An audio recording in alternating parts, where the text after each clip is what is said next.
პირველ რიგში ჩვენ ხედავთ იმას, რომ დღეს ქართულ ხალხს სჭირდება ახალი იდეები, საქართველოს სჭირდება ახალი ხედვა და ჩვენ გვჭირდება ახალი საქართველო. და სწორედ აი ამ ახალი საქართველოს ჩამოყალიბების პროცესში საჭირო არის, რომ გაერთიანდნენ ადამიანები, ისინი, ვისაც აქამდე ძალიან დიდი გამოცდილება აქვს სხვადასხვა ტიპის მოქმედებების უსამართლობის წინააღმდეგ ბრძოლის. და ადამიანებს, რომელიც დღესაც ნაწილი არიან აი ამ წინააღმდეგობის მოძრაობის, რომელიც განფენილი არის დღეს მთელ საქართველოში.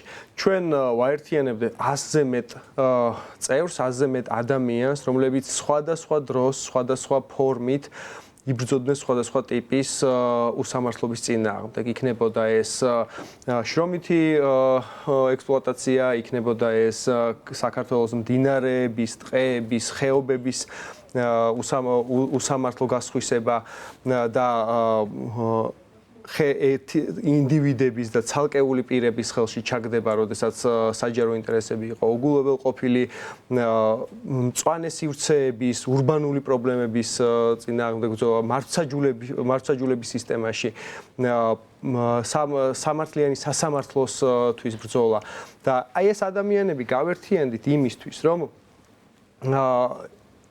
ჩვენ საზოგადოებას შევთავაზოთ ახალი პლატფორმა იმისთვის, რომ ერთად ვიბრძოლოთ პირველ რიგში რეჟიმის წინააღმდეგ, ერთად ვიბრძოლოთ იმისთვის, რომ დემოკრატიული საქართველო დავიბრუნოთ და მეორე ამის შემდეგ უკვე ავაშენოთ ისეთი ქვეყანა, ისეთი განსხვავებული საქართველო, რომელშიც შეუძლებელი იქნება ისეთივე რეჟიმების განმეორება, რა რეჟიმებიც არის მოქმედი ან ამის წინა რეჟიმი და თქვათ საქართველოს ისტორია, ეს არის ძალაუფლების კონსოლიდირების ისტორია, სადაც ხალხის ინტერესი იყო უგულებელყოფილი და მცირე ელიტური ჯგუფები აკონტროლებდნენ მთელს რესურსებს და აკონტროლებდნენ მთელს ძალაუფლებას. ჩვენ გვინდა ავაშენოთ თანასწორი ქვეყანა, ჩვენ გვინდა ეკონომიკური, კულტურული, სოციალური და პოლიტიკური თანასწორობა მივახციოთ ამ ქვეყანაში, სადაც ყველას თავისუფლად ექნება საკუთარი თავის გამოხატვის შესაძლებლობა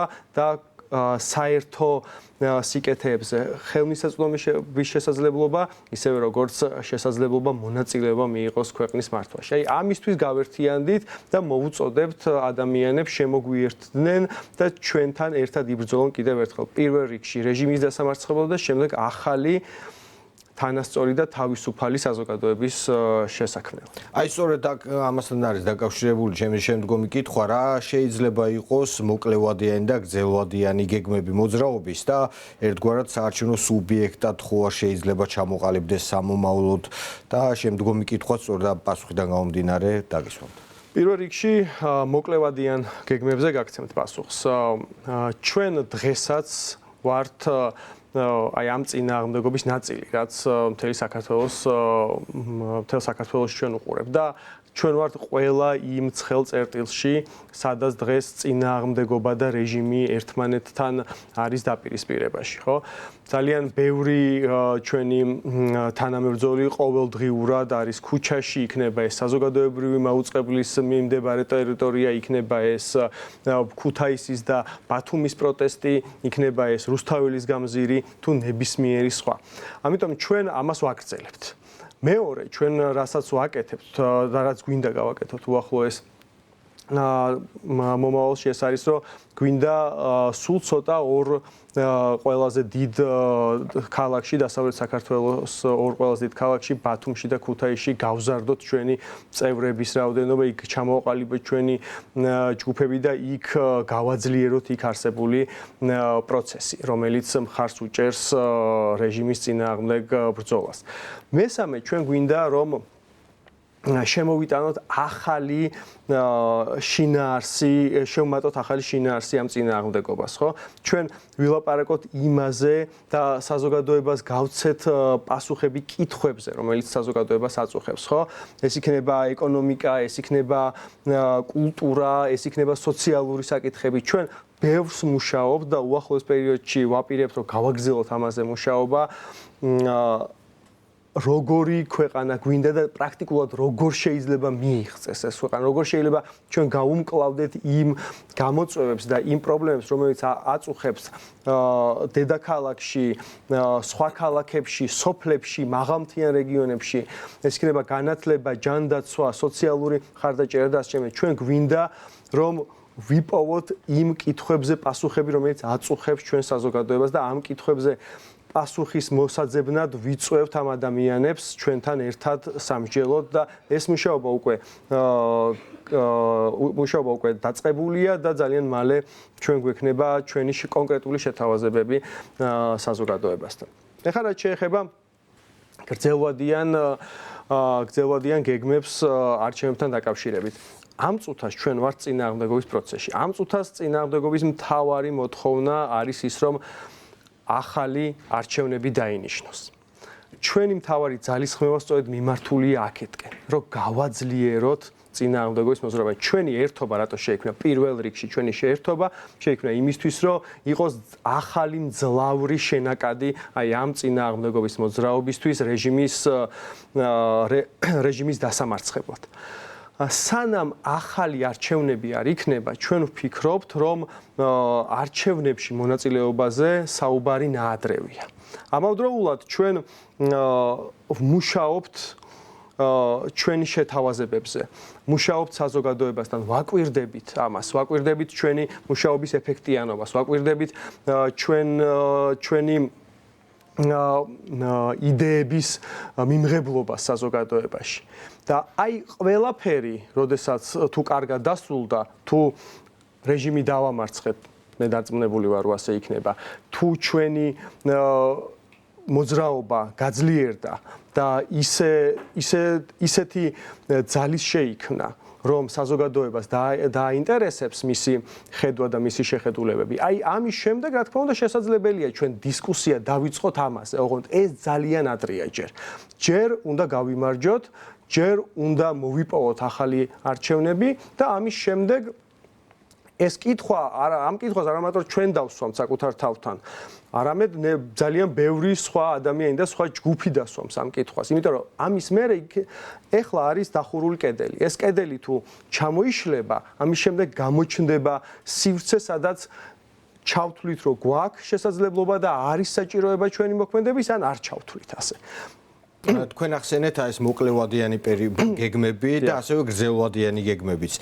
საინტერესოა აი ამ პროცესში, ამ ფონზე პოლიტიკურ სპექტრში თუ არის აზრთა თანხვედრა სოციალური დემოკრატიის იდეების მიმართ, აი რომელი სუბიექტები ან თანამოაზრეები თუ შეიძლება რომ გავგვიხრათ, აი ზოგადად პოლიტიკურ სპექტრში რამდენად პოპულარულია ან არაპოპულარული ეს მიმართულება.